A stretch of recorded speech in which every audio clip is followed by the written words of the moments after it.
From our Chicago studios, this is the Muslim News on Muslim Network TV. Assalamu alaikum, I'm Samana Siddiqui. Our top story tonight. Approximately 25 pro-Palestine protesters were arrested at UCLA and ordered to remain away from the campus for 14 days. This was after protests on Monday commemorating the more than 37,000 Palestinians Israel has killed in its war on Gaza since October. Over 100 demonstrators set up encampments in Dixon Plaza, Kirchhoff Patio, and Shapiro Courtyard Monday afternoon. The protests follow two previous encampments organized by the UC Divest Coalition and Students for Justice in Palestine, or SJP, at UCLA to demand the university divest from companies associated with the Israeli military. At 2 p.m., protesters gathered at Bruin Plaza and marched through South Campus carrying a coffin-shaped object and objects painted to resemble bloodied body parts. Meanwhile, they read the names of Palestinians killed in Gaza by the Israeli military.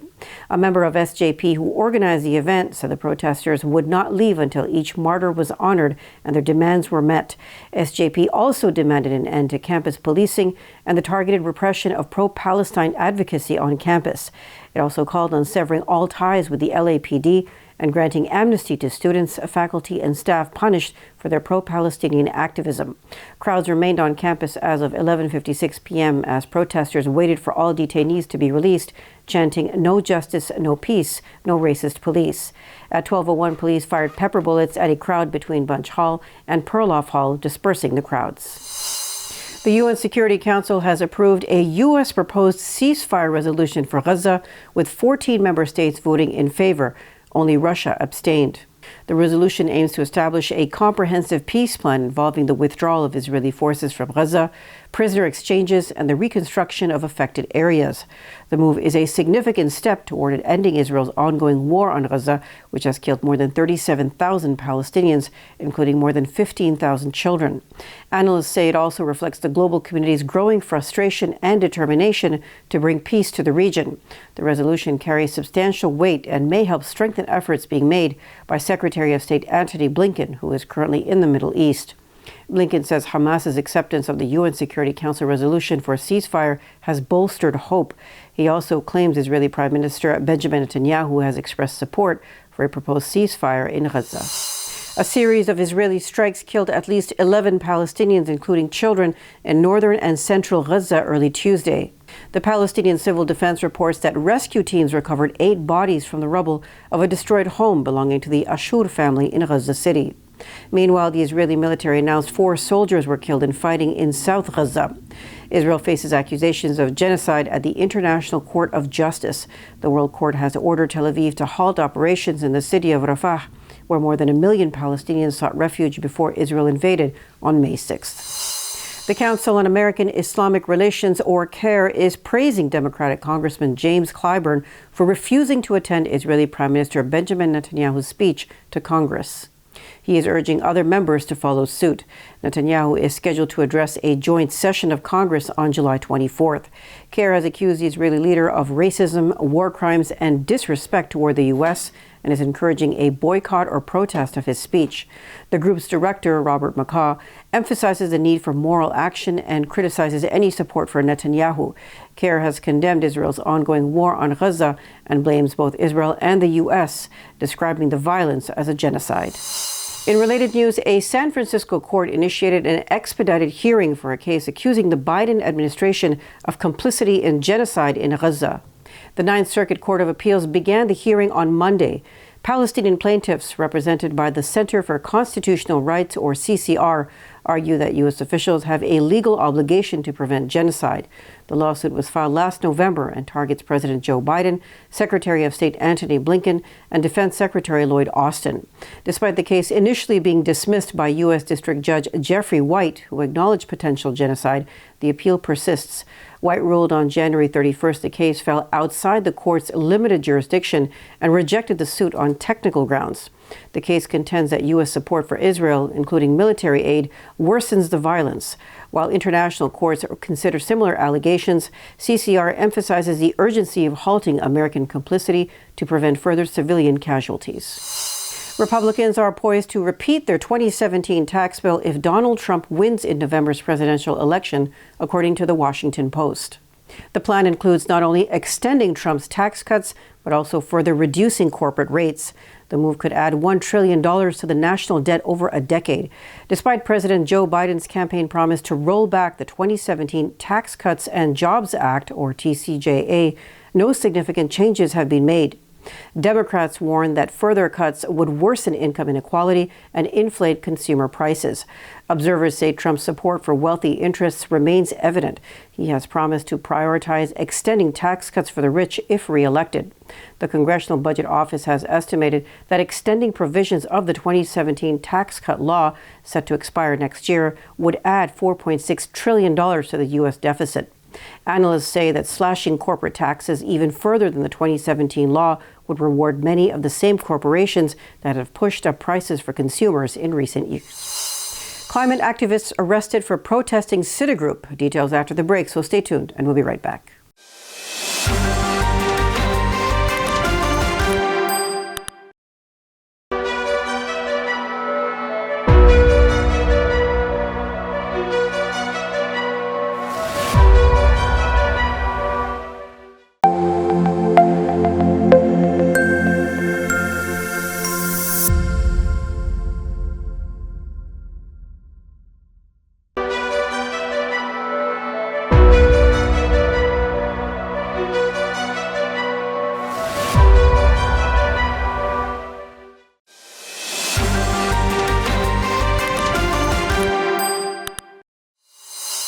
Welcome back. Dozens of activists were arrested in New York City as part of a nonviolent campaign called the Summer of Heat. It targets Citigroup's role in fueling climate breakdown.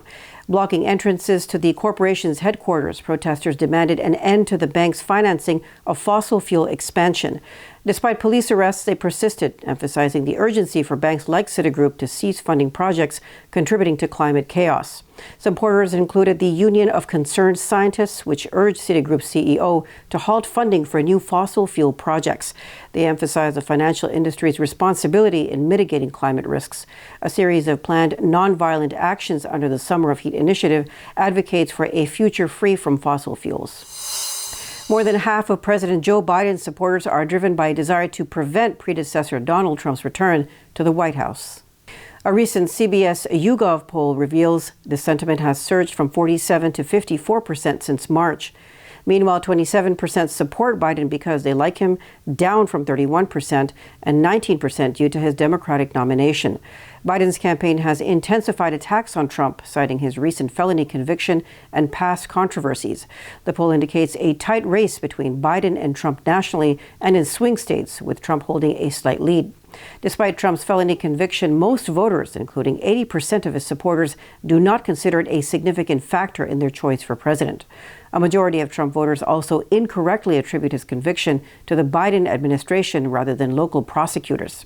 The CBS poll found 55% of likely voters say Trump's conviction is not a factor in their choice for president, with 28% saying it will be a major factor. Trump has enjoyed a fundraising surge from supporters following the trial. However, the poll found just 14% of his voters are backing him because of his conviction. Senator Sheldon Whitehouse has initiated an investigation into Supreme Court Justice Samuel Alito over what is being called an improper interview with the Wall Street Journal. In it, Alito claimed Congress had no authority to regulate the Supreme Court.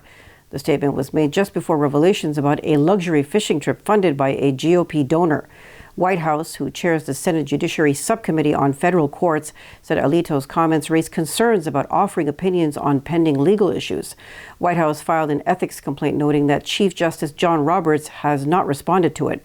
The senator emphasized Congress's role in judiciary oversight and enforcing ethics law. The far-right Alternative for Germany Party, or AfD, has emerged as the dominant party in 5 Eastern German states following European elections. Analysts say this highlights a significant political division within Germany. Nationwide, the AfD achieved 15.9% of the vote, marking its best performance in a European Parliament election and positioning it as Germany's second-largest party. Concerns over economic welfare and irregular migration drove the majority of AfD support. 95% of its voters worried about the influx of foreigners, and 78% feared for their future standard of living. The party's rise has been marred by controversies, including anti-democratic aspirations and xenophobic remarks. It remains under scrutiny by Germany's domestic intelligence agency. Authorities in Chinese-occupied eastern Turkestan have sentenced 5 Uyghurs to 7 years in prison. Those imprisoned are Mir Kamel Ahmed, Samet Ababakri, Abdul Qadir Rozi, Mehmet Abdul Qayyum, and Akbar Osman. They were convicted for their connections with Voice of America or VOA journalist Qasim Kashgar, who fled northwest China in 2017 and now reports on Uyghur human rights for VOA. Kashgar learned about the men's arrests through overseas contacts. He said they have been falsely accused of terrorism and separatism. The Chinese government claimed Kashgar attempted to recruit them into the World Uyghur Congress. This has been refuted by the Congress as a lie. The arrests occurred during widespread detentions of Uyghur intellectuals and leaders by Chinese authorities, aiming to curb what they call religious extremism and terrorism. China has been accused of genocide and crimes against humanity against Uyghurs by Human Rights Watch and other groups around the world. Hunter Biden was found guilty today on all 3 charges against him. A jury convicted him for lying about his drug use to illegally buy a gun in 2018. A 3rd charge alleged that he then illegally owned the gun possession for 11 days. All 3 are federal felony gun charges. President Joe Biden told ABC News last week that he would not pardon his son. But experts say Hunter Biden could have grounds for appeal on a larger constitutional question. The 5th U.S. Circuit Court of Appeals in August struck down a decades-old law barring users of illegal drugs from possessing firearms. Danish researchers have discovered that AI-assisted mammograms improve breast cancer detection while reducing false positives. The study, led by Dr. Andreas Lauridsen, found AI significantly increased cancer detection rates and decreased false positives compared to traditional screening methods.